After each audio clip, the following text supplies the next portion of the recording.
Hi guys, si Inso ay magpapa-haircut today sa Hayan. So nag-book kami ng Grab na nag-aasip ng mga animals or pets na pwedeng isakay kasi may mga taxi na hindi nila allowed po ang aso or pusa o ano pa mang may balahibo. So ayan guys, on the way kami sa mall kasi nasa mall yung pet shop.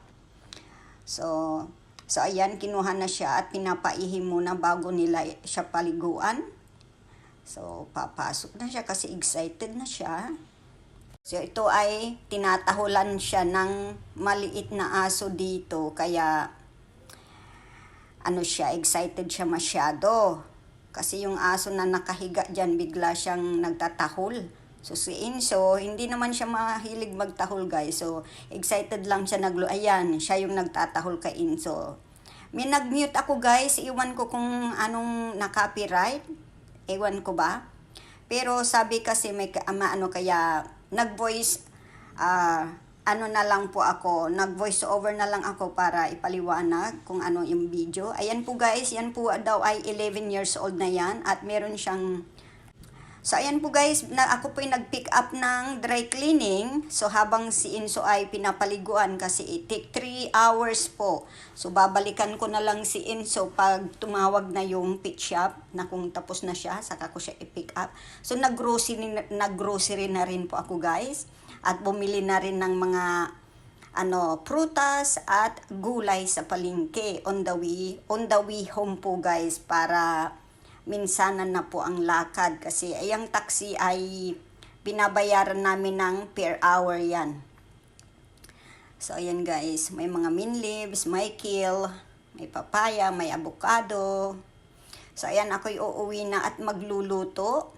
Saka ko balikan si Inso. Ayan guys, nandito na ako ngayon sa shop kasi tumawag na ito yung may-ari ng shop at ayan yung aso na may operasyon dahil may sakit siya sa puso. At meron din silang very, very, very cute dito na pet. Nakalimutan ko kung anong pangalan nito kaya na lang po ang Pero ang cute-cute niya guys, oh. Ang cute-cute niya. Hindi daw ito lalaki, ganyan na daw siya ayan, 3 years old na daw itong alaga niya. So, di ba? Di ba cute siya, guys? So, yung video na ito, guys, ayan, tapos na si Inso, nilabas na siya. So, kami uuwi na. Excited na siyang makita ang kanyang kuya.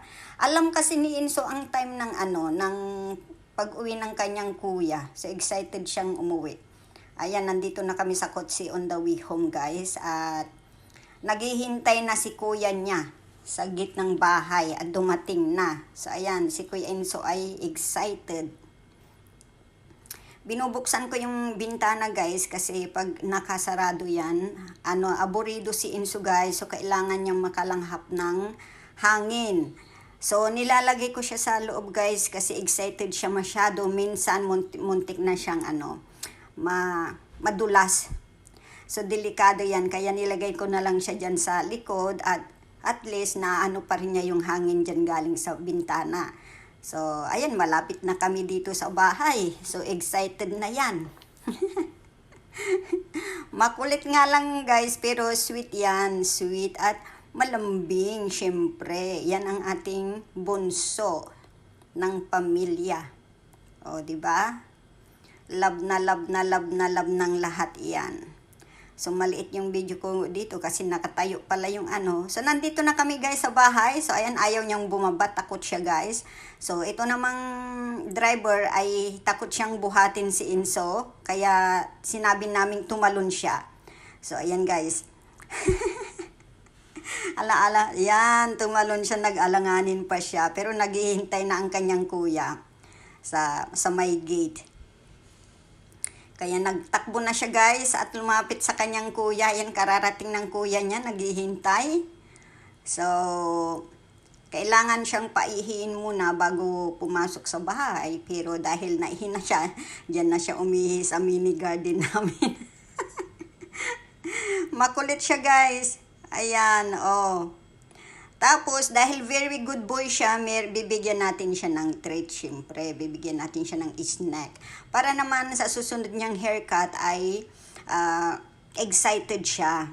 Kasi last time sabi ko bigyan kita ng treat, pero dahil nakatulog siya, nakalimutan ko rin. So, ngayon parang ayaw niyang pumunta sa haircut. Pero iyan guys, so paborito niya kasi ang prutas. So, prutas ang kanyang snack, or minsan guys, ang snack niya ay gulay.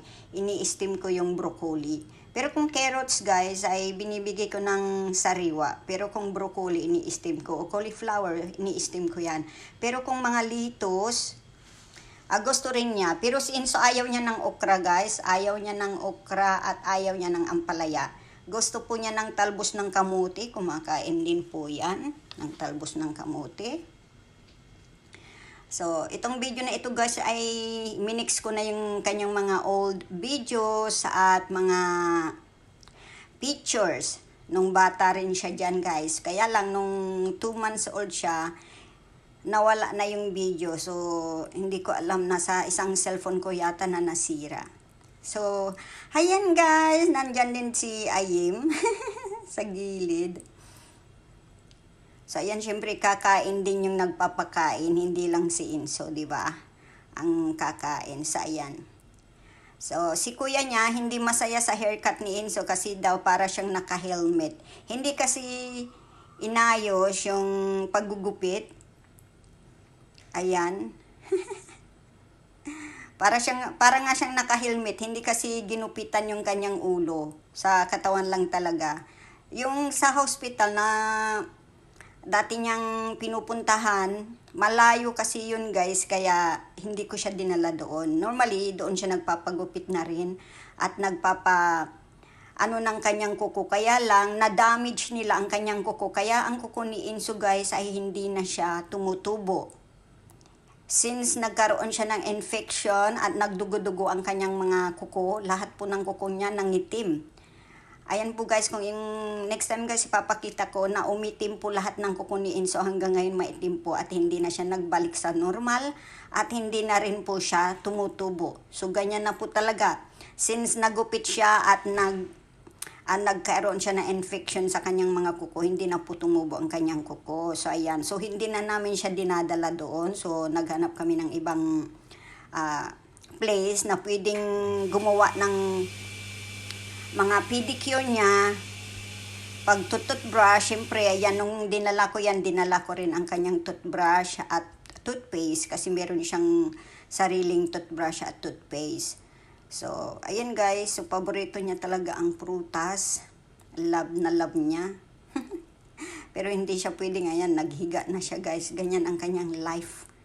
Kasi naka-aircon na yan guys. Ang aircon ay on, kaya matutulog na yan, hihiga na. At mamaya ay lalabas na naman siya na magwo-walking. So 3 times a day siyang nagwo-walking guys, si Inso. So ayan, hindi siya masaya dito. Tignan nyo ang mukha niya. Hindi siya masaya. So ito guys ay halo-halong picture na lang po. At ito yung dating kanyang hospital na pinupuntahan ng doktor niya. Dito kami pumupunta dati guys. At dito rin siya nagkaroon ng infection sa kanyang kuko, kaya hindi na kami bumalik doon.